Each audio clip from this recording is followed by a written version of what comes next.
Amen. We praise and thank the Lord for that.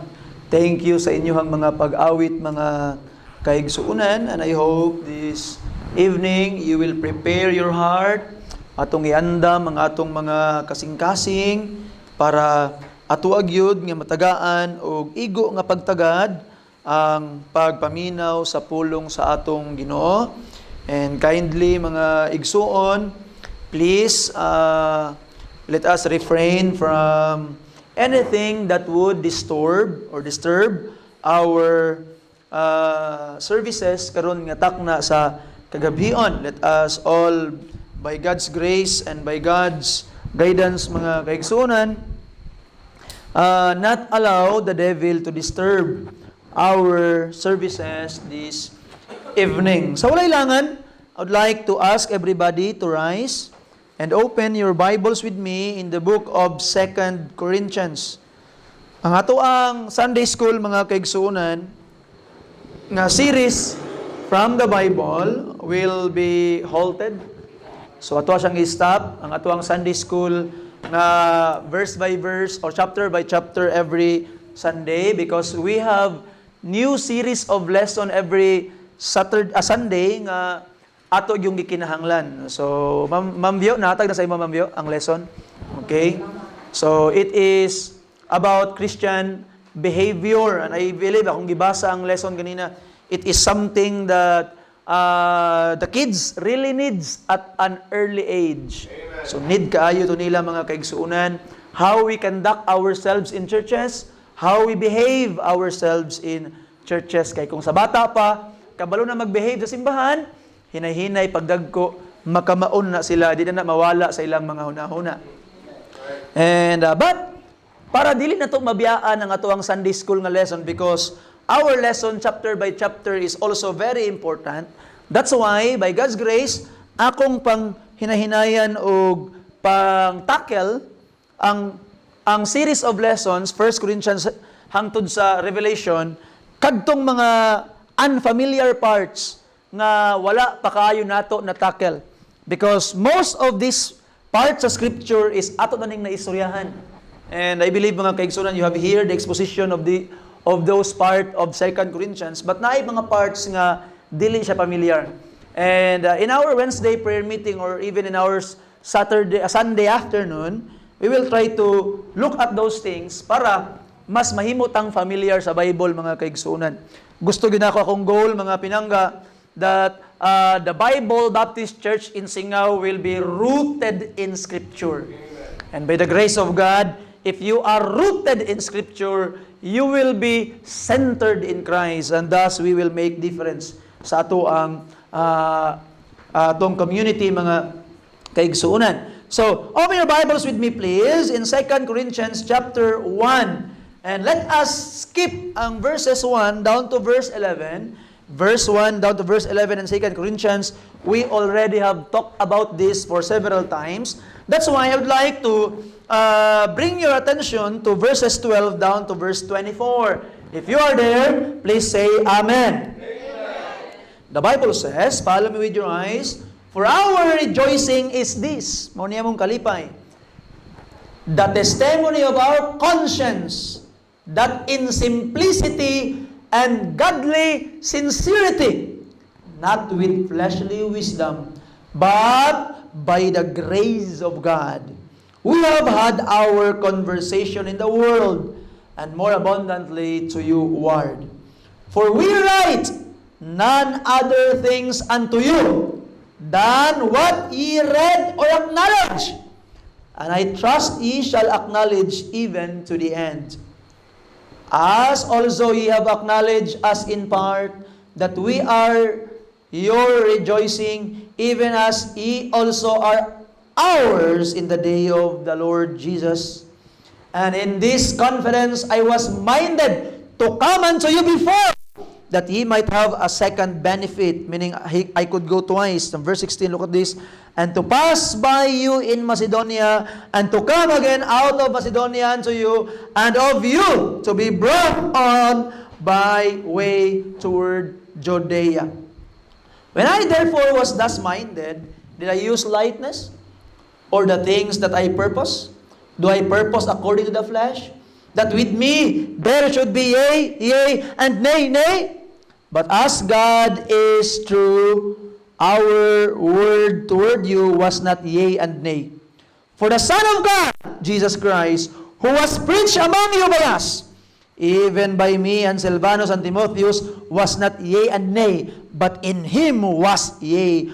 For all the promises of God in him are yea, and in him, amen. And to the glory of God by Jesus Christ. Kanang verse 20, underline that. And kitawag nga claim that.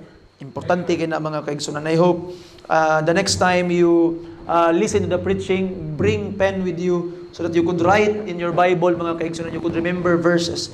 Verse 21, now he which established us with you in Christ and had anointed us is God, who hath also sealed us and given the earnest of the Spirit in our hearts.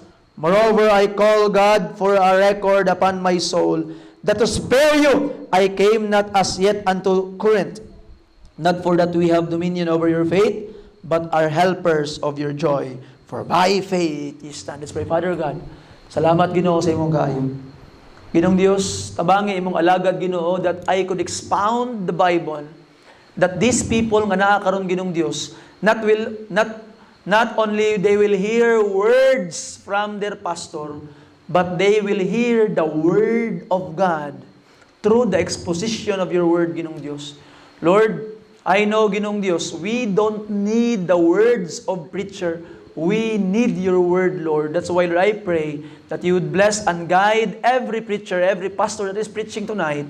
And nga mahimo, Ginong Dios, nga mo imong giyahan, parang imong pulong mo'y ma-expound, Ginong Dios, not that the words of anybody will be highlighted, but your words alone. Salamat, Ginoo, sa imong kaayo. Ikaw mag-bless ka na mo. Answer our prayers in Jesus' name. Amen. Amen. Palihog, mang lingkod tang tanan. I would like to entitle the message tonight, mga kaigsunan, as Highlighted by Error. Pretty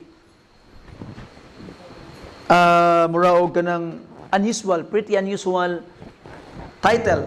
Highlighted by Error. And pag-ingon akong pretty, lahi man ang ni-smile, kaya na may mga pretty dere. You are pretty annoying. Ito. So, binuang lang. So, mga kaigsunan, highlighted by error. Now, first of all, kay tagad na mo gamayng background mga kaigsa Corinthians, and I know that you already know this, let me to just repeat something. We know that the Corinthian church is an immoral church, full of trouble. Daghan kaayog mga samok.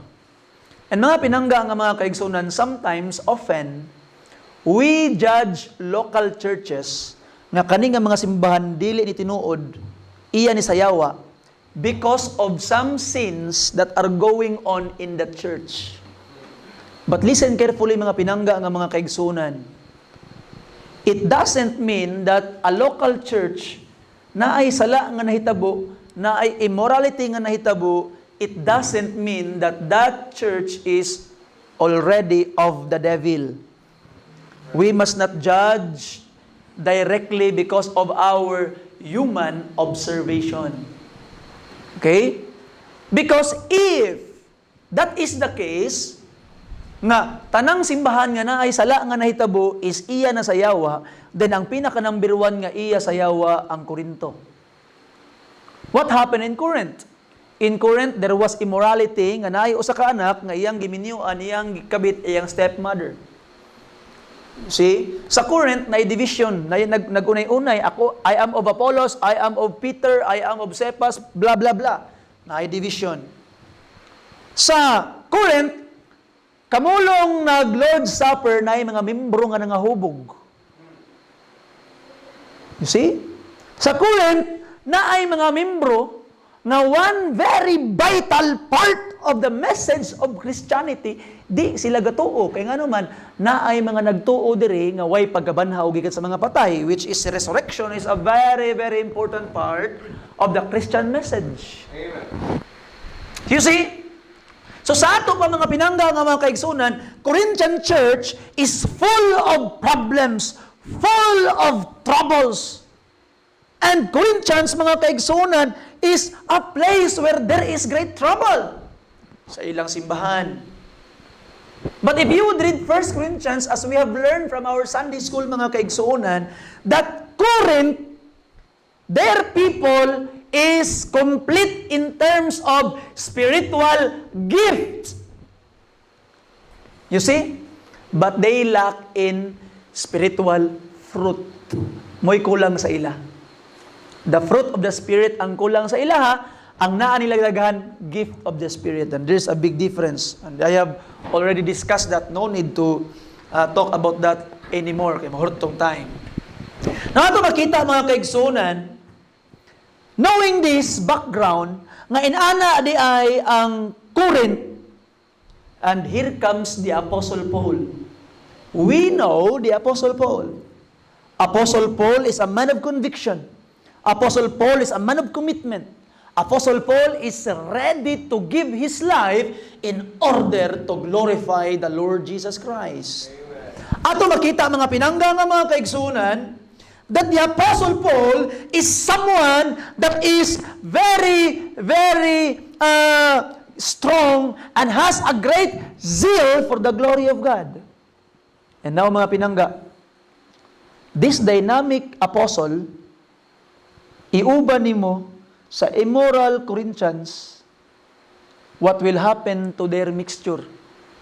Disaster. You see? Mag-uban the combination of this problematic church and a dogmatic pastor. Disaster. You see? So there are disasters, mga kaigsunan, because we know Paul. We know Paul, mga kaigsunan. Put them together, great trouble will arise. Conflict and friction will arise. That's why, mga kaigsunan, si Apostle Paul o ang Corinth, bisan pag true church ang Corinth, even though they have immorality, they have problems, but because they are in the wrong, di malikayan nga pag naay moabot nga preacher or nga pastor nagabarog sa kamatuoran, there will be problems and friction. So di ay katingalahan nga naay usa ka apostol nga kalaban niya ang Corinth nga immoral nga simbahan, kay kalaban sila at this time.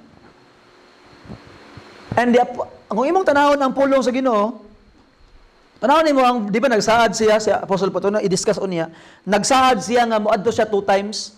Pag adto na ako Macedonia, mohapit ko sa inyo ha. Pag uli na ako, mohapit pud napug ko sa inyo. 2 times ko nagplano mo anha, pero wa ko na dayon according to our text.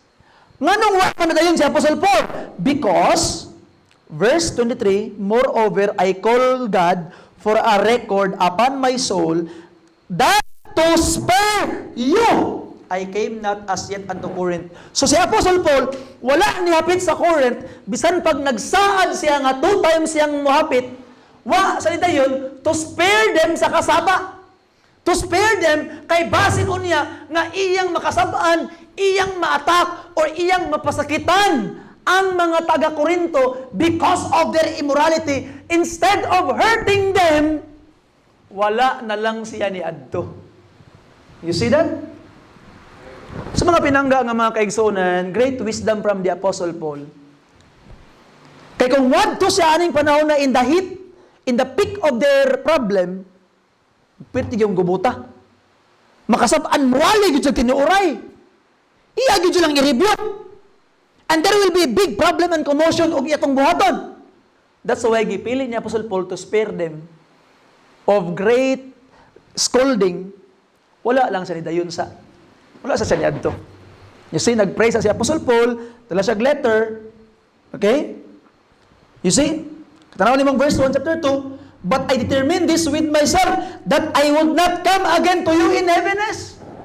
Di na nako mo, adtoon in heaviness. You see? So meaning, previously man good, pag adto ni Apostle Paul dito, na ay problema, na ay conflict. You see? Na ay kagubot na hitabo. Muna, di na gusto niya Apostle Paul nga mahitabo pag-usap ang gubot.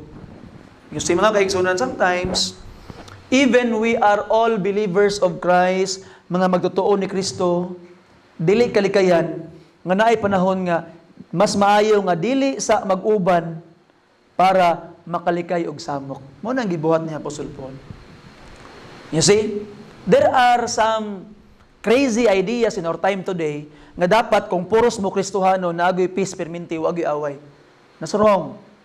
Sometimes we need to separate ourselves and try to connect to God para mahimutang united by truth, united by Christ, not united because we want peace. Higala igsuon, kung ang mga tao na unite for the sake of unity, kung ang mga tao nagkaangkon og peace for the sake of peace, para nangoy kalinaw, that is wrong. You see? Kay you will compromise. Bahala na lang, oy. Kay basta kay malinawon ta, bahala na lang, oy. Basta kay nagkahiusa sa wrong.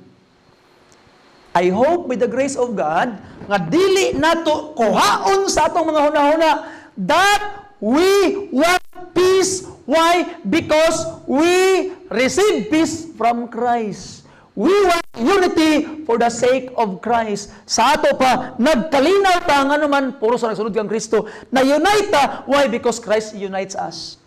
And that's the case. So until matag usa ka nato is not united by the peace that God provide and the unity that Christ instigate, then mas maayo nga dili sa mag-uban. Just like what happened to Paul. Paul waited. You see? Now, ato makita mga kaigsunan, let's go now sa end sa itong introduction. Mangutana ka, Pastor. Bitaw, no? Gubot. Samok. Gubot silang Apostle Paul, apostolis gani ni Jesus Christ, kalaban niya ang mga taga-Korinto aning panahon na away sila, di siya muadto didto kay paraway samok. Ngano man ni Pastor? Dili ba day pwede nga ang simbahan united lang pirminti? Dili ba day pwede nga ang simbahan peaceful lang pirminti? Ngano man nga mga anak man katas Ginoo? Ngano man nga nagoy samok? Ngano man nga nagoy division? Ngano man nga namang gay away? Pwede ba nga wala la? Wala na? You see? Now, muna itong tanawon karon mga kaigsunan. Ngano man nga kinahanglan gyud nga itugot sa Ginoo nga naay problema inside the church. We need to understand this, mga pinangga nga mga kaigsunan, in a biblical manner. Dili ta pwede maghisgot og inani ka serious nga mga butang nga istorya-istorya lang nga murag inani man gud na. No. Go back to the scripture mga pinangga. We need study and we need to look at the Bible kung unsa ang giingon sa pulong sa Ginoo. Dili pwede nga ang wali sa ilag pangasaba, sa ilag sininggita, kinahanglan na ay exposition sa pulong sa Ginoo. Now look at this mga pinangga nga mga kaigsuonan. Let's look at this. Ngano man nga na dapat na i-conflict, nganong i-allow man na sa Ginoo because of our title. Because error highlights the truth. False highlights the right. You see? Now, tanaw ang giingon sa pulong sa Ginoo mga kaigsuonan. 1 Corinthians chapter 11 verse 18 down to verse 19. Look at this. For first of all, when ye come together in the church, I hear that there be what? And I partly believe it. Na division. Wa ko dayon ito. Gwapo gyud si Apostle Paul, no? Di sa mo to istorya, he always give benefit of the doubt. Muna namoy madungog nga istorya ay magtuo dayon. Confirm gyud. Remember that. Now, ako lang nang insert but not verse 19 tong pinaka point. For there must, there what? Must. Sa verse 19. Kanang word nga must. Tanawa na. Encircle that. Huwag na mo yung mga lapis, mo yung mga ballpen. Para di mo kalimot, encircle that in your Bible. There must. Tanawa. Be also what? Nganong must man? Gikinahanglan gyud nga naay heresy, nga naay sayop, naay samok, naay mali among you. Ngano man? Anong must man, pastor? There must. Kinahanglan gyud naay mali, kinahanglan gyud naay samok. Ngano man? That they which are approved, katong mga nagbarog sa kamatuoran, katong mga nagbarog sa tama, katong mga approve, katong mga nagtuman kang Kristo, that they which are approved may be made what? To ara. Error highlights the right. You see? Error shows the right. Mao na ingon ni Paul, kinahanglan na ay mali, kinahanglan na ay pabadlong, kinahanglan na ay trouble, kinahanglan na ay heresies. Why? Para ang mga approve, katong mga right, katong mga tama, mas ma-highlight, mas makita kung kinsa ang insakto, ug mas makita kung unsang mali. You see that? So mga kaigsunan, I have told the campers atong niagi because this is our first time to join that fellowship. Kasi lang gingnan, what you see, keep it to yourself. Hindi mo maka-approve, lahi-lahi mga itong practices, keep it to yourself. Pero, ug naamoy makita nga murag dili kayo tupong sa standard nga atong ginabarugan, ayaw ing na imong kaugalingon, nga okay raman day na sila gani. No. You stay in your standard. Amen. You see? You stay kung unsa ang atong natun-an nga tama. That is what we need to do, mga pinangga nga mga kaigsuonan. So karon, what we will do, mga kaigsuonan, is let us try to look at unsa man according to our text. Let us limit ourselves in our text alone. Kay kung ato ning hisgutan na lang, piting dagha na. So let's try to focus in our text. According to our text, unsa maning mga butang nga na-highlight sa error pinaagi sa atong text karon. Kay ang error man ka gina-highlight man kaniya ang truth, ang tama, ang approve, ang right. So what are the things that are highlighted, mga kaigsunan? Number 1, na-highlight ang clear sincerity ni Apostle Paul. Clear sincerity. And let me explain what do I mean when I say clear sincerity. So, tanaw na ito ang verse, mga kaigsunan, ng verse 12, for our rejoicing is this, that the testimony of our conscience, you see? So, ang atong limpyo nga konsensya, mga kaigsunan, di lang nagbutang sa itong una-una, kundi naa ni siya'y makita ang action. The testimony of our conscience, that in simplicity and godly what? Sincerity, not with fleshly wisdom, but by the grace of God, we have had our conversation in the world. And more abundantly to you, word. So meaning, ang among way of life, ang among limpyo nga konsensya, nakita sa tibuok kalibutan, o nakita po ninyo. So meaning, Apostle Paul is saying, we are sincere toward you.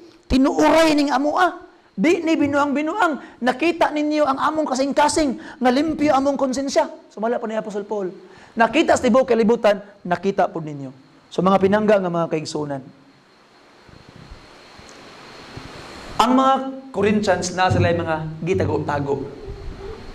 You see? Na sila mga butang nga dili nila gusto idayag. Ang tinuod nga mga color silang kasing-kasing. But the Apostle Paul, di siya mahadlok nga ipakita ang iyang clear sincerity, ang iyang conscience, transparent siya sa iyang kinabuhi. That's why kita pod, mga pinangga, dapat ang mahimong inana. As believers, we must be clear and sincere in our intentions. Unsa man day ang opposite ani, katong mo-highlight ani. Ang mo-highlight ana is ang hypocrisy. And there is hypocrisy in Corinth, mga kaigsunan. Unsa nang hypocrisy, pastor? Kana bitong maghimo kag maayo, dili tungod kay gusto ka maghimog maayo, apan tungod kay gusto lang ka musikat, gusto lang ka nga ingnon kang buutan, or naghimo kag maayo nganuman kay gusto ka nga naay advantage nga imong maangkon by doing it. Ang imong motivation is dili gid ang kaayuhan sa tanan, kung dili ang imong motivation alang lang sa imong kaayuhan. Pakitang tao, muna siya ang hipokrito, pakitang tao. So mga pinangga nga mga kaigsuonan, let us check our hearts. Ngano di ay nga naga-smile-smile ko? Tinuod ba nga nahigugma ko aning tawhanan ni? O naga-smile-smile lang ko, nagpakahipokrito lang ko? So mga pinangga nga mga kaigsuonan, we must not be hypocrites. You see, doing things with evil intentions, just to do things in order to have the advantage. So dili na maayo mga pinangga nga mga kaigsuonan. You see? So I hope with the grace of God dili na ta mahimong inana. One of the illustration of the Lord Jesus Christ in hypocrisy is this. Mura kunog whited sepulchre ingon pa ni Christ in Matthew chapter 23. Unsa man na siyang whited sepulchre? Katong pansyon gipinturahan og puti, pirting sinawa, pirting gwapaha, pero ang ilalom puno sa mga patay nga mga kahugawan. So dapat mga pinangga nga mga kaigsuonan, kung unsa ang naa sa lodstong kasing-kasing, maupod ang makita sa gawas. Pero unsaon man pastor og naay kahugaw akong kasing-kasing, mauna sama ni David sa Psalm chapter 51, Ginoo tagay kog bag-ong kasing-kasing. You see? So ato makita, ato nang likayan ang hypocrisy, we need to be changed. Dili pwedeng gwapa ta sa gawas pero hugaw dito sa sulod. That's problematic. You see? And sometimes mga kaigsuonan, we lie in the guise of being polite. Kaya bitaw, gusto lang ka mahimong polite? Tanawa daw niya akong dress, angayan ko. Bitaw, angayan yung kay ka. Gwapa kay katanawon sa imong dress. Ay, salamat. Paglakaw din yung talikod. Kita ka to sinina ni Juan. Sila ngayon, no? Laina, tanawon siya sinina. Uy, kita naon. Pero nga nung gisulti man to nimo, you just want to be polite, di ka gusto makasakit sa iya. Do you know that is wrong? You see? Wala ko niingon sa inyo nga mahimutang brutally honest. Wala ko niingon mo nga pagkabati bra na oy sa manggang no. We must be lovingly honest. You see? Not brutally honest. Because sometimes our honesty can destroy people's confidence and lives. Dili pasabot nga tinuod ang imong isultihan nimo. Remember that mga pinangga. Sometimes we are honest but brutally honest. Pag natay makita, voice out din ito, diyan siya man. No, that's wrong. That's also wrong. We must be sensitive. But not liar. So ask the Spirit, Lord, how can I tell this person lovingly kung unsa ang tinuod? And I believe the Spirit can help you diha mga pinangga nga mga kaigsuonan. Can always help. Kay walay best formula ana. Dili ko moingon nga inani mong buhaton no, because I have learned in my life different people have different temperament, different way of dealing with them. Ang effective kang Shangi, basing dili effective kang Jinilin. Ang effective kang Fairlow, basing dili effective kang Junil. That's why we must be relying on the Spirit. Lord, how can I tell brother so and so ngayon ani di ay? You see? So don't lie in order just to be polite. And also, don't be brutally honest. You must be lovingly honest mga kaigsuonan. You see? Na ito makita nga dapat natay clear sincerity. What does it mean? Naman go'y clear. Kaning clear ba? Gusto na ako ni ipakita. Nganong gibutan ni mo clear sincerity, pastor?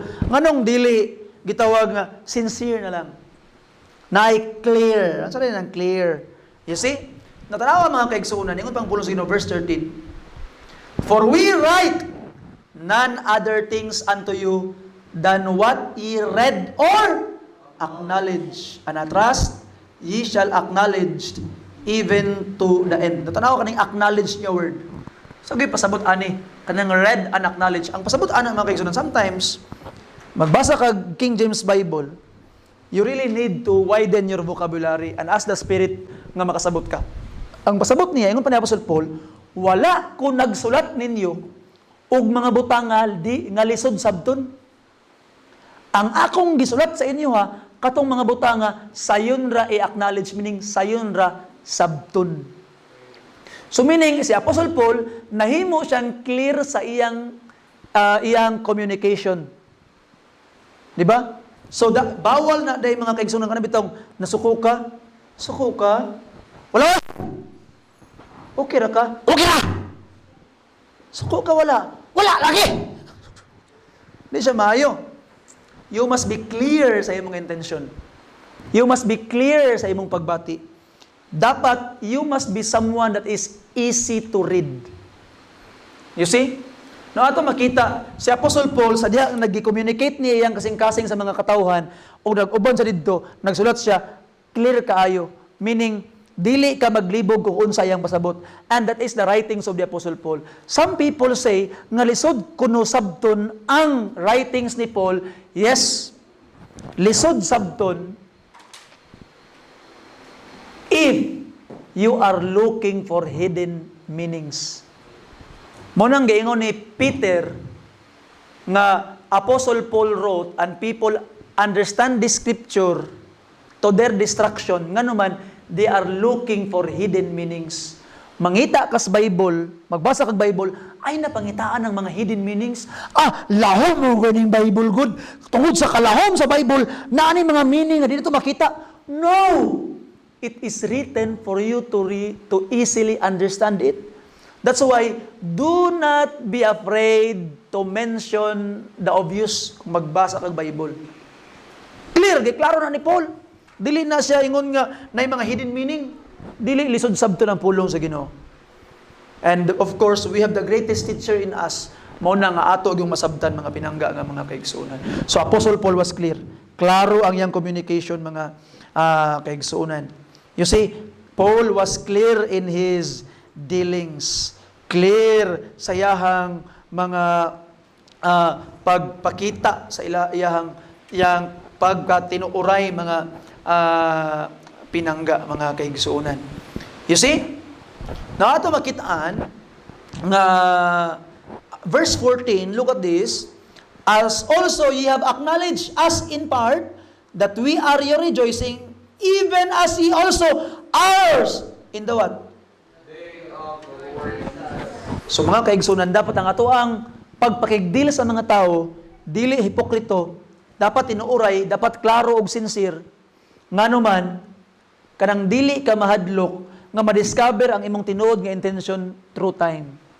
Even the Apostle Paul said, even pag-abot ni Kristo, mas madiscover mi ninyo amo ang mga ginabati para ninyo. You see?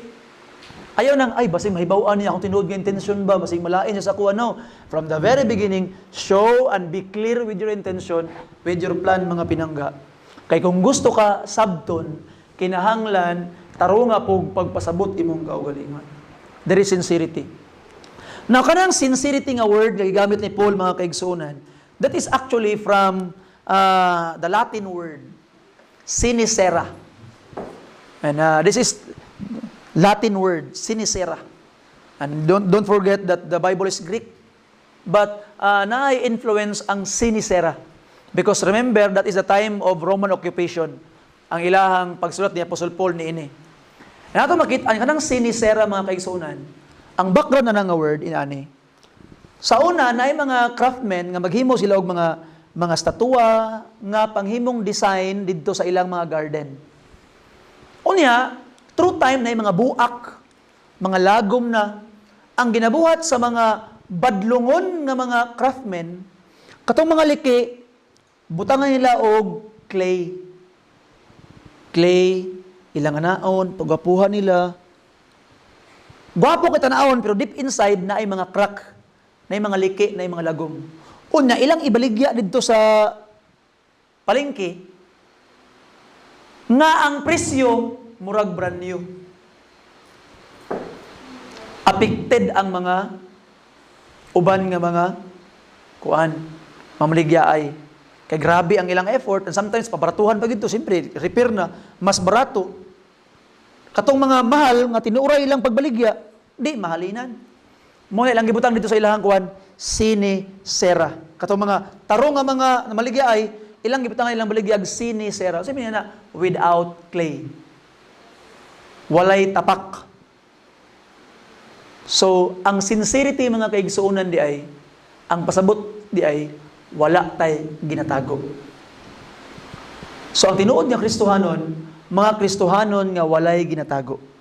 You are sincere, tinuuray, You are clear in your intentions. And I hope, by the grace of God, ikaw ang Kristohanon karon nga walay ginatago. Pakita ato tong intention, tinuuray ta. Og wala butay angay itago mga pinangga nga mga kaigsunan. Kaya nga naman, tinuuray maning ato. Number 2, di lang kay na-clear sincerity, na highlight sa ilahang pagkabadlungon lang, pagka-hypocrite. Dapat po, number 2 mga kaigsunan, na ay unwavering commitment. Unwavering commitment. Now, si Apostle Paul karon gi-accuse siya nga wala sa commitment. As we could say sa verse 15, nga nag-purpose si Apostle Paul sa verse 15 o 16 nga muadto didto sa ilaha sa Corinth, pero wa siya medayon. Tungod kay wa siya nadayon, and we know the reason akong i-discuss kanina. Anang mga tao siya, si Apostle Paul, he is a man of yea and nay. Oo, dili si Apostle Paul, meaning isulti niya karon nga mao ni pagkaugma di mo dayon. Inana ko no si Apostle Paul, pero si Apostle Paul wala siya dayon because sa bugat nga rason. Pero ang gidiscuss ni Apostle Paul in our text, dapat kita nga mga Kristohanon, our yea is yea, our nay is nay. Ang atong dili gyud, ang atong oo gyud. You see?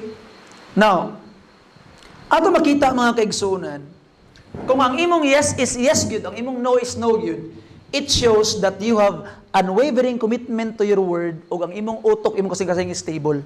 Naa kay stability. You see?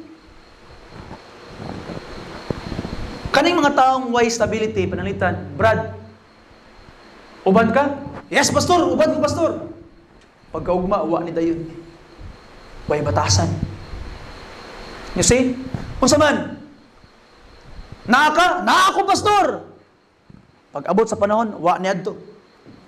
Way batasan. You see? So atong makita mga pinangga nga mga kaigsuunan, walay commitment. The Bible says, our yea must be yea. Verse 17, when I therefore was thus minded, did I use lightness? Or the things that I purpose, do I purpose according to the flesh? Ang akong mga katuyuan, according to the flesh ba? That with me, there should be what? Yea, yea, and nay, nay. Dapat yay, kung ingon kag muadto ka, naayo ka pag-augma. You see? So mga pinangga nga mga kaigsunan, that's why sometimes di ko ganahan moingon sa mga tao nga unsa man kaugma, simba ka. Yes, pastor, usay mahadlo ko. Kay mahimong bakakon ang mga tao.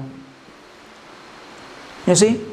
That's why there are times nga I expect people to come while I'm preaching, at the back of my mind nga kabalaka ko nga naman nigsaad siya muanhi siya gahapon. Wa siya karon, basig na disgrasya sa dalan. That is while I'm preaching, that is in the back of my mind. And I'll try to contact, mangkawali ka na dayon. Ay, mamanggo ni pastor, why batasan? Why commitment? You see? Our yea must be yea. Mas may pagmingon ka, nga di na ko makaadtog mapasod because of this reason, kaysa mingon kag muadto ko, yes, ako nang buhaton, pero pagkaugma, di ka mo dayon. Now, ato makita mga pinangga nga mga kaigsuunan. Ang mahitabo ni ana, it will destroy mutual confidence. And it is very destructive. Destructive kay na. Mawad-an og pagsalig ang tao sa imong ana igsuon. So don't do it. Don't do it. Mahimo kang tao nga murag way baruganan, walang isang salita. And it shows mga pinangga nga murag wala gyud tay commitment og dili gyud tinuod ang atong mga pagsalig pagtuos Ginoo.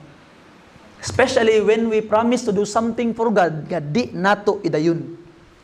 Much better nga mo say nga dili ka mo adto or di ka mobuhat kaysa moingon kag mobuhat ka pero wa ka na dayon.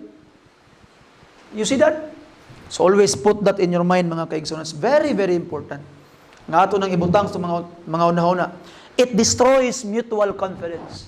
Mawalag salig ang tao sa imuha. And next time, instead of coming to you, they will stop coming to you. Kaya nga naman, you are destroying something. You see? Ato makita mga pinangga, even in preachers, ato nang ibutang sa mga una-una, dapat ay commitment, mga preachers. Pag ingon gani nga, kaning orasa, mahuman kagwali, human dapat. Subraan pa, mura pong mga kurik. Hindi pwede. So ato makita mga kaigsuunan, we must be true to our words. True to what we say to people. You see? That is, your yea is yea and your nay is nay. Mawadag salig ang tao. Dili mo dayon sa saad. Even though kanabit ang ingon nga karon nga karong morning, simbaw niya hapon, nakakawala, nakako pastor. Pero ni dayon. Tas lying, mga kaibigan, grievous lying. Nato makita, if you would not go back in the afternoon, then just say it. You see? Just say it. Kung wa na ka nahigugman niya, na lang gud siya. Wa naman ko nahigugman mo, sorry. Di ba? Huwag mo nang paasahin ang pusong na humaling sa iyo, kapatid. Pag ayaw mo na sa kanya, sabihin mo. Huwag mo nang paasahin. So mas Junil nga, daghan si Junil ang taong maraming pinaasang puso. Ito, binuang lang. That's true. In any part of our lives, mga kaigsunan, we must be true to our words. Amen. You see, when you say, akong ihatag yun. When we say, muadto ka, adto yun ka. When we say, ako ring buhaton, buhatag yun. When we say, ako tong adtoon, adto agyud. So be true to your words. Let your yea be yea and your nay be nay. Because anything nga musubra ana is sin, the Bible says. You see? So mga pinangga nga mga kaigsunan, always put that in your minds. And Jesus is the best example of being yea and nay. Being yea is yea. Verse 18, but as God is true, our word toward you was not yea and nay. For the Son of God, Jesus Christ, who was preached among you by us, even me and Silvanus and Timotheus, was not yea and nay, but in him was what? Yea. For all the promises of God in him are what? Yea. And in him, amen, unto the glory of God by us. Jesus Christ is the best example. Christ is, when he say yea, it is yea. Amen. You see? And all the promises of Christ, of God in Christ is always yes. So meaning, mga kaigsunan, I really like that verse. Kung ako nang ipa-underline sa inyo, Ngano man, tanan nga mga saad sa Dios, kung imong i-claim pinaagi ni Kristo, di siya mo dili because all the promises of God in Christ is always yea. So, na kay ginapangayo sa Ginoo karon, be sure that it is a promise of God, claim it through Christ, madawat nimo for sure. Amen. You see? Ingon pa ni Jesus Christ, John chapter 14, I think verse 13 and 14. Open your Bibles there. John chapter 14, verse 13 to 14. Look at this. The Bible says, and whatsoever ye shall ask in my name, that will I do, that the Father may be glorified in the Son. If ye shall ask anything in my word, I will do it. So if you use the name of Christ, ask anything, He will do it. Pero yung kaniya, in my name. What does it mean? Can you ask in the name of Christ, Ginoo, taga ko Ginoong Dios og 5 ka buok chicks Ginoo nga ako ang mahimong uyab dunganon ako? Can you ask that in the name of Christ? No. Ginoo, taga ko Ginoong Dios og kanang gitawag nga grasya Ginoo nga modaog ko aning ako ang scatter. Can you ask that in the name of Christ? No. Of course not. You see? So when Christ said, ask in my name, meaning, katong mapangayo nimo, nga kabalo ka, nga approved si Jesus Christ. Amen. Kaya og na kay pangayoon, pero dili approved Jesus Christ, it will be nay. Ask anything in His name, in His will, ihatag niya nimo. You see? So mga pinangga, when you're asking something, first ask yourself, will Christ approve this? Okay ba ni? And ma-prove ni mga okay na siya. Pangayuas Ginoo. Ug ingna ang Ginoo, Lord, ako ning gipangayo Ginoong Dios. Kay nagsaad ka nga imong gihatag. Kay nagingon man ka always yes in Christ. Ako ning gipangayo in the name of Christ. Your son nga imong gipadala, akong gituuhan, please Lord, give it to me. And I will use this for your glory.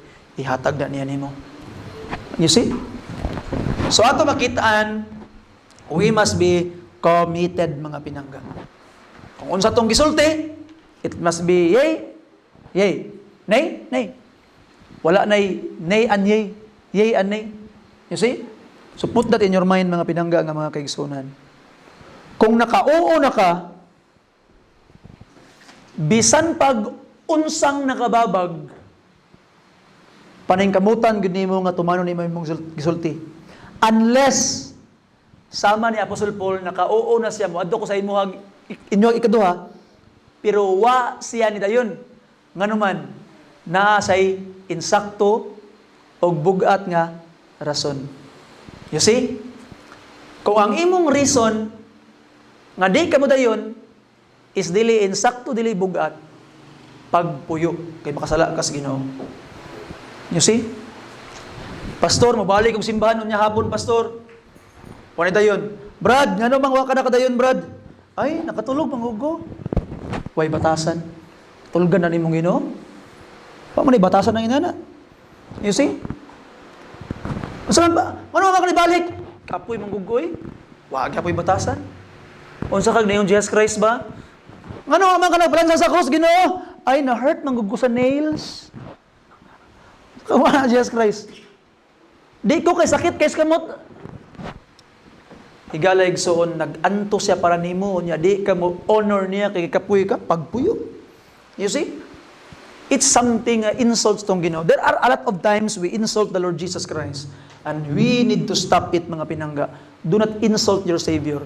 Kay maybe that is highlighting your error is highlighting nga wa day ka nakatbarog sa kamatuoran. You see? Our error highlights sometimes not only the approved people, but it also highlights nga kita di ay disapproved.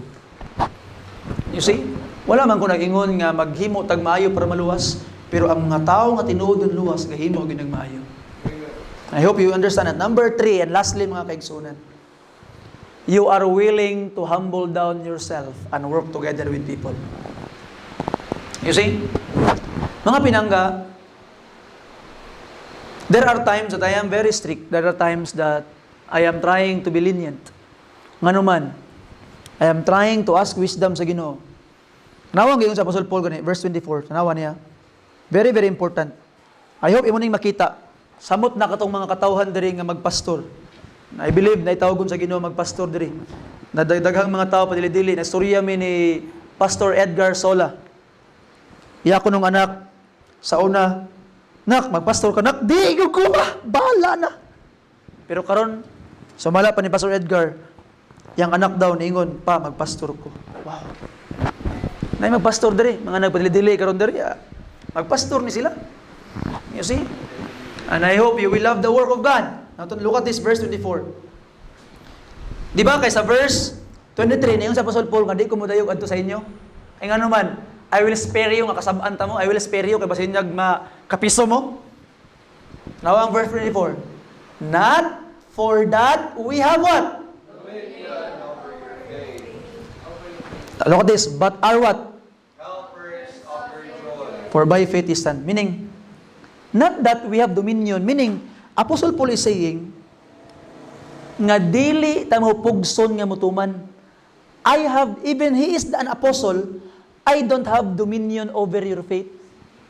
So meaning mga kaigsoon, ang pastor di ay pananglitan na membros simbahan nga badlungon. Dili pwede pugson sa pastor into obedience. Dili niya pwede dalog opisina naungog kasaba, birahag kasaba para lang mutuman. Dili na pwede. Nganuman, we don't have dominion over your faith. Yung pa ni Paul, but helpers of your joy. Meaning, we are willing to go to you and we will help each other nga kitang tanan, matubo ka, mutubo pugko. So, mali day na mga pinangga nga mga kaigsunan nga imong latuson into obedience ang usa ka Kristohanon. Instead, help that person in order for him to learn to honor and obey God as His own decision and as His delight. Dili di ay maayo nga nisimba na lang siya nga naman gipugos nimo. That's why sometimes akong ginaingon sa mga tao, Pastor, di sa akong moadto pastor. Mas maayo nga moadto ka pero ikaw, unsa man imong desisyon? Ita man kabugson. But I encourage you to come. It is right. Pero di ta kapugson. Ngano man, kay og napugos lang kag adtog simbahan igsuon. Wa gyud nalipay ang Ginoo. That's why ingon ang Bible, we are not having dominion over your faith. Ang naay dominion over your faith, of course, God og ikaw. You are in control. And by the grace of God, because you are in control, pag nakay himuon nga mali, it means it's your choice. And you will pay the price of that choice. So, igsoon, by the grace of God, be willing to humble down yourself and work together with people. Di ta magbuot sa mga tao. Di ta mamugo sa mga tao. Di na to sila i-push nga, mogi, dapat yung buhaton. In a forceful way. But, help them to find joy in serving the Lord. You see? And I hope you will find joy in serving the Lord. Mga kaigsoon, as I close, in the church, not all people are real believers. Dili tanang tao tinuod nga iya ni Kristo. That's the truth. And there must be bad times. There must be troubled times. Ngano man para ma-reveal kung kinsa ang tinuod o kinsa ang dili. You see? Just like in the parable of the wheat and tares. Sa field na ay mga wheat nagtubo, pero pagkagabi isabuagan og sagbot og tares sa kaaway, nagdungan og tubo ang tares og ang wheat. Sa simbahan pod mga kaigsunan, sa pag-unsa gamay, nagyud nay tares, nagyud nay wheat. So higala, ang mga tanang karon unsa ka. Ang milagro lang, bisan pag tares ka karon, ugma or unya, karong gabi, pwede ka mahimong wheat by the transformation of the power of God saving you. So kung unsa man imong angay boton, dawata si Jesus Christ. Nga imong maninog, manuluwas karon. Believing na namatay siya tungkol sa imong mga sala, gilubong na banhaw. Igsoon, what are you? Unsa may na manifest imong kinabuhi through the error that we are experiencing. Are you hypocrite? Are you unstable? Moingog oo pero pag ugma di ay? Are you spiritual arrogant? Ikaw ra tinuod, ikaw ra insakto? Or you are sincere? You are committed. You are humble. What are you tonight? And by the grace of God, as we pray, you ask the Lord, Lord, make me sincere. Tinuoray, Ginoo, walay gitaguan. I make me clear in my intentions. And Lord, number 2, Ginoong Dios, help me, Ginoo, that I will be committed. My yea is yea and my nay is nay, Ginoo. And number 3, Lord, please help me to be humble. Help people to find joy in serving you. Palihog, manindog ang tanan. Magampong tama nga langit nun. Salamat sa imong kaayo. Salamat sa imong gugma, imong grasya, Ginoong Dios. I pray that you'd bless people. You'd help us, Lord, nga magmalampuso ng among mga kinabuhi o pasaylo ami sa mga sala. I pray, Ginoo, nga imong tabangan nga magmalig-on mi, Ginoong Dios, o magmalipayon mi amahan sa pagpangalagad kanimo. Ginoo, wag gid mi mabuhat og wala ka. Bless ang mga tao karon, Ginoong Dios, as they come to you in prayer.